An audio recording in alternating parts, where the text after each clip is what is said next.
Alrighty, folks, I am actually in New York City participating in Resi Day tomorrow, so don't have the normal YouTube setup.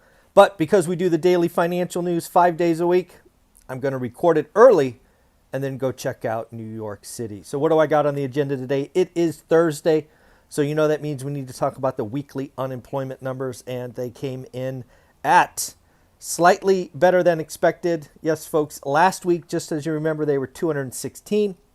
Expectations were for 223. These are all in thousands. And actuals were 221,000. So again, as long as we're staying within trend or that band of 220 to kind of like 235, nothing to write home about. It is the number that I continually look at because if something's going to change in the employment market, I think we're going to see it there first. It is Fed Day. I am excited for Fed Day. I'll be interested to see what happens. I noted down a lot of questions. Again, I do think that the market expects a 25 basis point cut. I think it would be interesting to see if anything changed because of Tuesday's elections. I think we're going to get a lot of questions, and these were all the questions I had.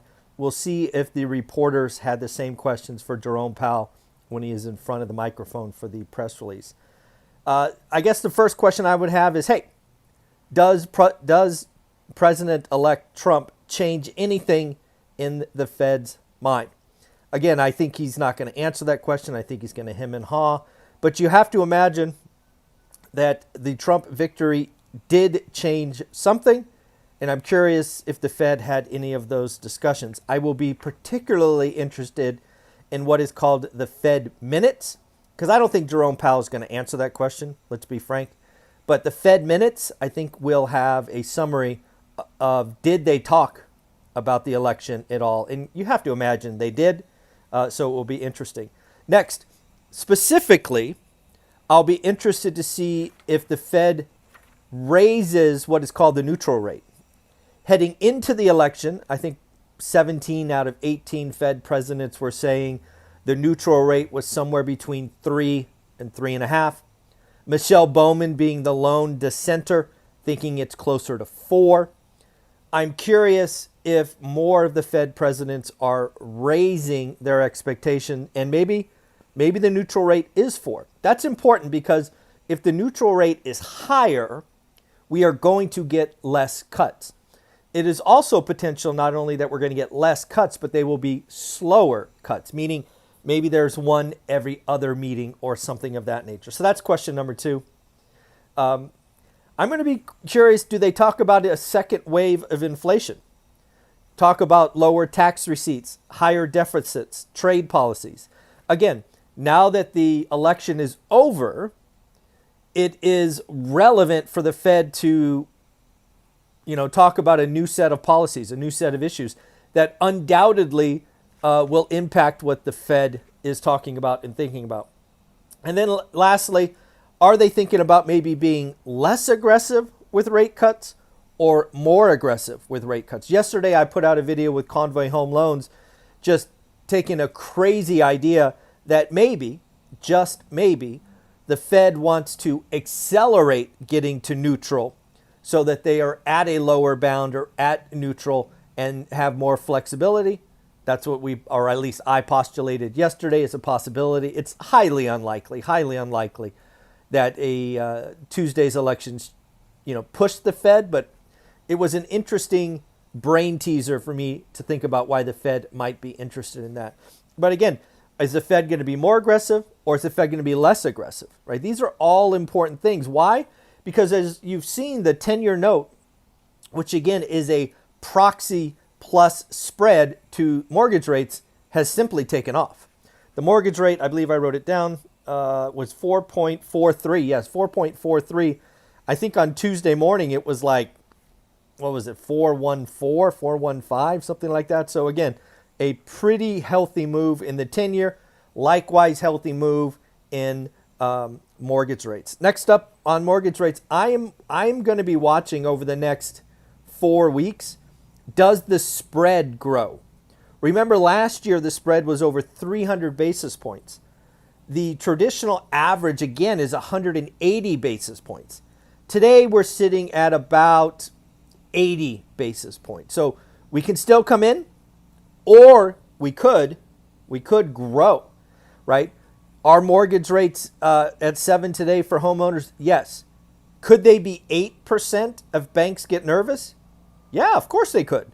So again, I will be watching that. So again, where does the 10-year stop?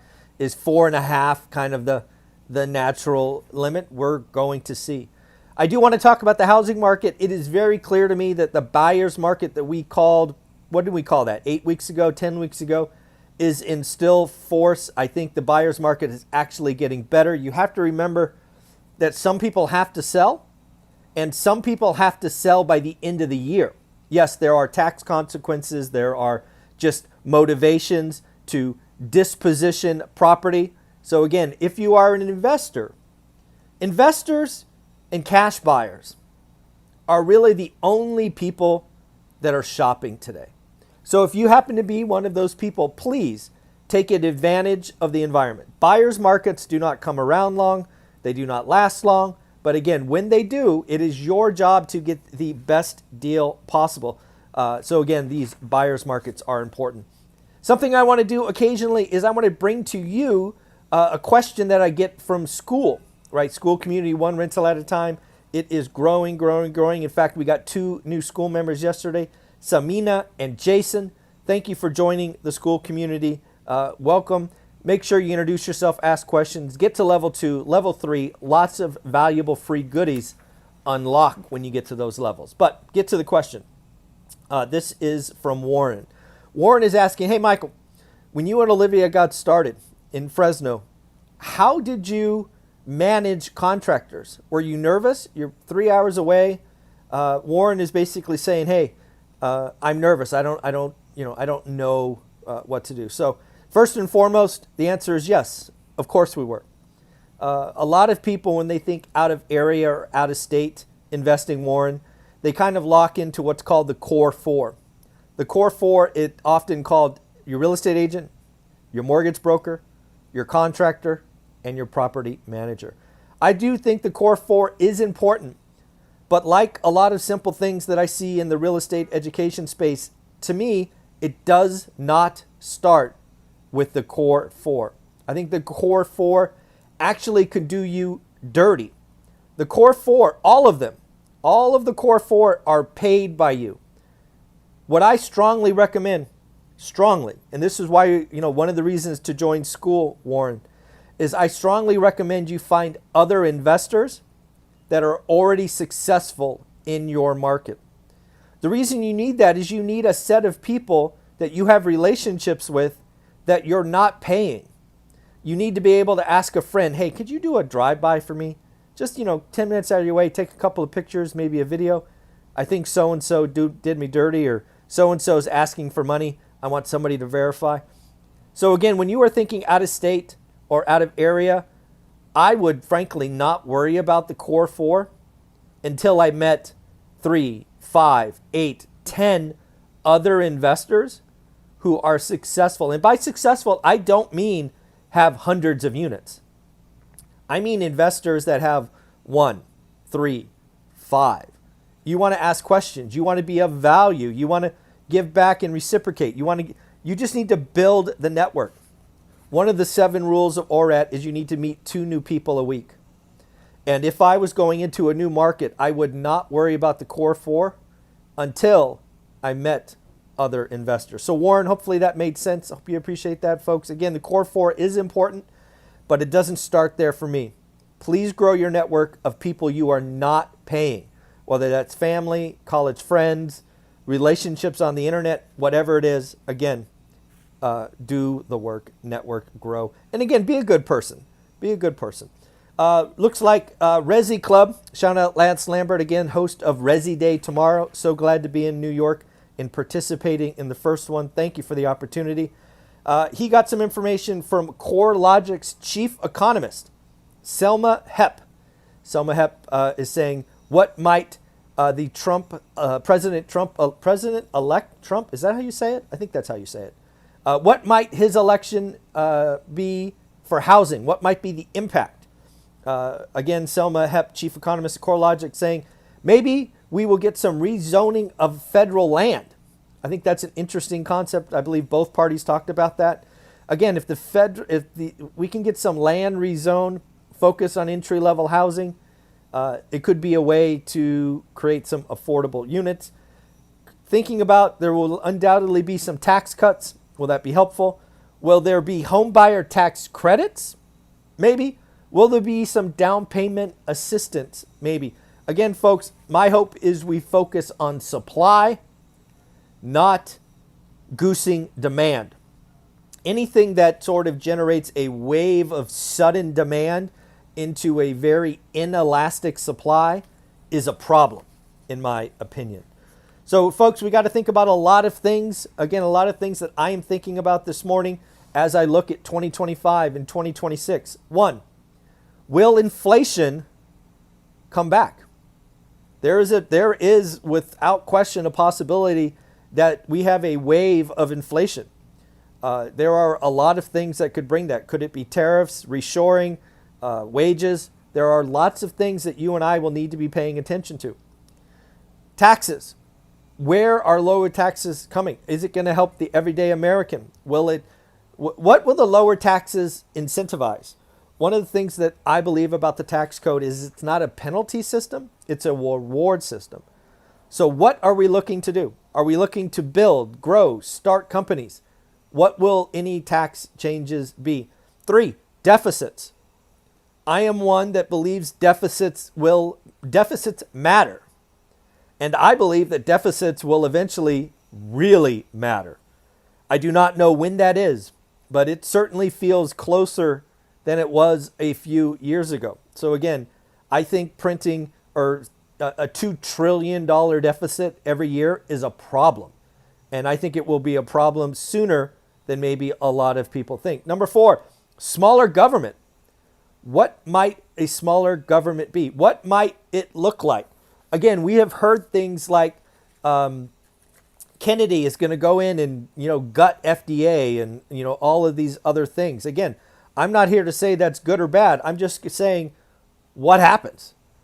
What happens if we see wave after wave after wave of government cuts? I don't know. I don't know what happens. I don't know. Smaller government, I am here for it. Let me be clear. I'm definitely in the camp of smaller government is good. But I think there's a chance that we see some swift and sudden changes and a big reduction. So again, I'm here for it. We'll all have to deal with it. But again, these are questions that I see. And then finally, thankfully, I suspect we will have less wars. I've already seen some posts about Russia and Ukraine starting to want to negotiate. I saw a post that Hamas is saying, let's get this over. I think we could all agree less wars, less death is a good thing. So again, these are all things that I am thinking about because again, we're going to have to deal with this together. The deck is set and it's our job to figure out how to navigate through this environment. We did just have our school accountability group on Wednesday. Quick kind of summary again, folks. If you're getting started, you want to make some hay, you need to join some groups like this accountability group. We have 3 plus a real estate agent and broker mastermind already scheduled every week. 4 days a week, we have things that you could join. Again, find the one that fits for your schedule. Join that one.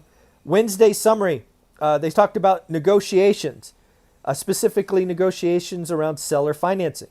They talked about some painting techniques. They talked about a software tool called Bright Investor. Again, lots of things are open for discussion. Bring what's important to you. Get around other amazing folks. Again, it is Fed Day. Looks like we're going to get a 25% or 25 basis point cut. But where do we go from here is really what I'm thinking about. Let me look at my notes. Anything else I want to highlight? Nope, I think that's it. I know we don't have the normal setup, but it was important for me to get this done. Like, subscribe, comment, become part of school. It's only 67 cents a day. Get in the right rooms. Get around the right people. Have fun. Be amazing. And if you're going to Resi Day tomorrow, come by and say hi. Love to autograph your book. Let's Let's just keep being good people, okay? Bye.